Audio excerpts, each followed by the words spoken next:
The Vision was Seth Rollins' self-styled faction that he formed earlier in 2025.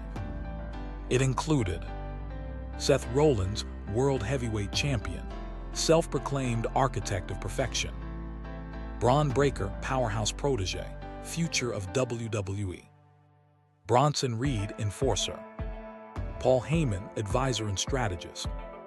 The idea was that Rollins saw himself as a visionary, guiding the next generation, a mentor who would shape the future of Raw.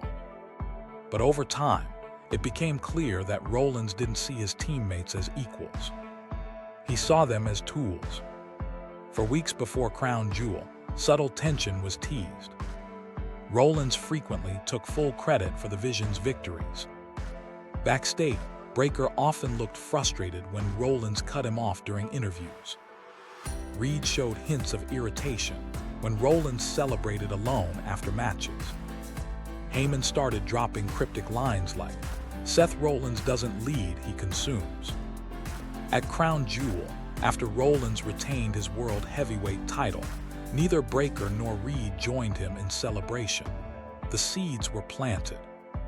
When Raw opened, Rollins strutted out and bragged about carrying the Vision to glory.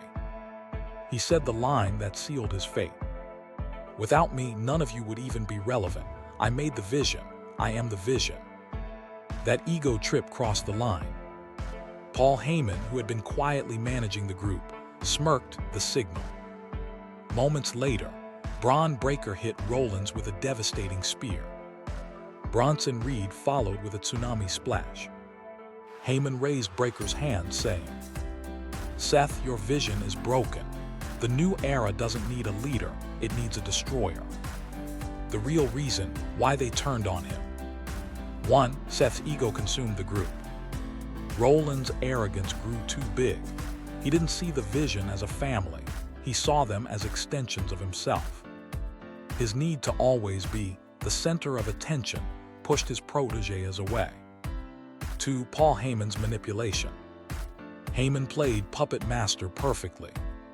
He whispered into Breakker's ear that Rollins was using him, that he should be the one leading. Heyman's motive was classic: find the next dominant beast to control, just as he once did with Brock Lesnar and Roman Reigns.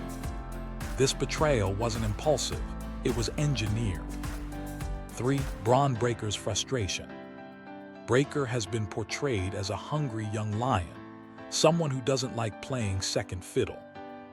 He watched Rollins soak up the spotlight while he did the heavy lifting. By turning on Rollins, Breakker stepped out of his shadow and declared independence. His words backstage after the attack summed it up: "I'm done being the muscle for a man who's lost his vision." 4. Bronson Reed's loyalty to power. Reed's motivation was simpler: loyalty to dominance. He followed the stronger leader. When he saw Breakker and Heyman forming a new alliance, he sided with them to stay in power's orbit. He's not sentimental, he's strategic. Balanced symbolically, the Vision collapsed because it lost sight. The poetic part of the storyline is that Rollins named his faction the Vision, but in his pride, he lost sight of what that vision was. He built a team to strengthen WWE's future, but instead, he used it to glorify himself. In the end, his followers saw through it and destroyed the monster he unintentionally created. Jigsaw: what it means going forward. 1. Seth Rollins vs. Bron Breakker feud incoming. Expect a major match between the two, possibly at Survivor Series or even Royal Rumble. Rollins will be the babyface, fighting the monster he created. 2. Paul Heyman's new beast era. Heyman's alignment with Breakker gives us a new generation of dominance. Expect comparisons to Brock Lesnar's early rise, same destructive aura, new personality. 3. CM Punk as the wild card. Punk winning the one contender match the same night adds complexity. Rollins will likely have to choose: go after his title defense or exact revenge on Breakker. 4. The Vision is dead, but its shadow remains. Rollins' downfall completes a full-circle moment for his character, from visionary messiah to betrayed mentor. His redemption arc begins now. Direct hit and short. Why did the Vision turn on Seth Rollins? Because Seth's vision became all about himself. Paul Heyman exploited that weakness. Bron Breakker seized the opportunity, and the faction decided that Rollins' leadership had blinded them all. Their message was simple. The Vision doesn't need a visionary, it needs a conqueror.